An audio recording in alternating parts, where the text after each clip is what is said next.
we are in a really advantageous position because our auto industry, both the OEMs and the parts manufacturers, have certainty about the path forward. And I think it's one of the things that we were most pleased about was not only the rules of origin that talked about additional steel and aluminum coming from North American site, not only the business about the labor rates and in the agreement, but the side letter, put to bed any concerns that we have about potential tariffs. And I think it was a major accomplishment in the negotiations.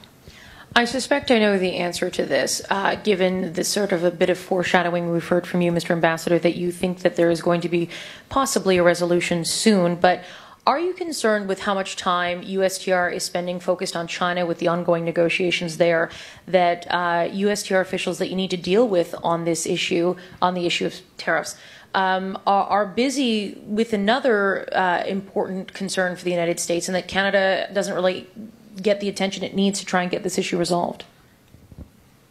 Ambassador Lighthizer hears from me frequently, regardless of what he's doing. Can you sort of enlighten the room as to sort of, are those negotiations, are those talks, are they active? Is it something that happens in person? Is it sit-down meeting, or is it mostly, what kind of communication is it? As Minister Freeland said frequently, as you know, during the summer, the best thing to say is that we don't negotiate in public. And I was going to say, many people in this room and many people who are watching will be very keen to hear and watch and see if your prediction is accurate, because a lot of jobs, a lot of industries are really being hurt by this. But I'm just curious, from either of you, is there any hard data out right now to illustrate that Canadian jobs have been lost as a result of these tariffs?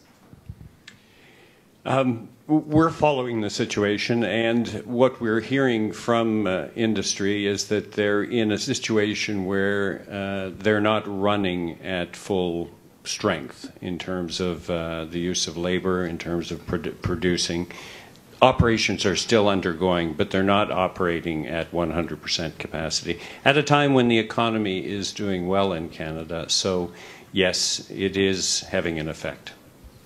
We're almost at time here, but I want to ask both of you, and just so we're all clear, Canadian elections coming up this fall. Do you both predict that NAFTA, NAFTA 2.0 as they call it in Canada, will be ratified by the Canadian government by that time, before the election?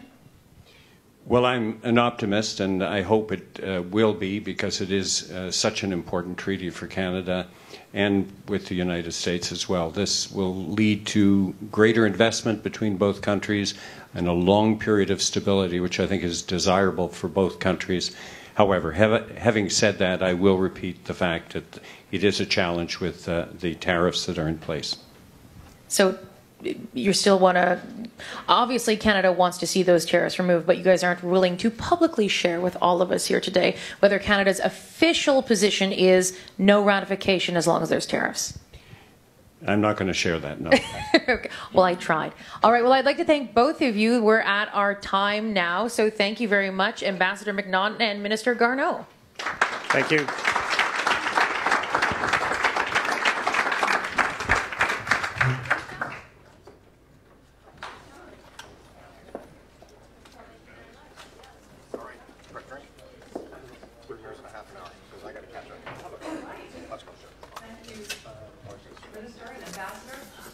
We are going to take a very brief break because there are members of the media who would like to get these guys on camera, and we are going to make a request that that be done outside the doors of this room if you want to try and nab the ambassador or the minister on camera, okay?